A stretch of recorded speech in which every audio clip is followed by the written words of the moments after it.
One of the great things about smart TVs today is all the different content that you can watch with all the different apps that are available. In today's tech video, I'm going to show you how to download apps on your JVC smart TV.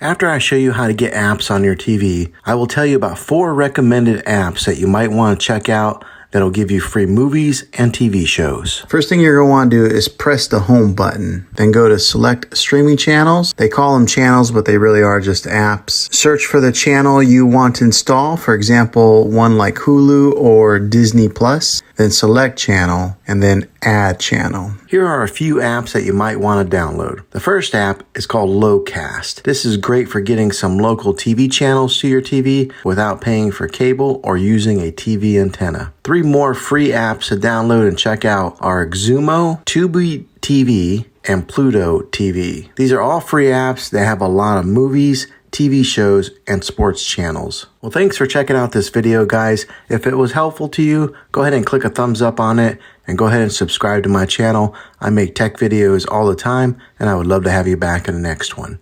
Take care.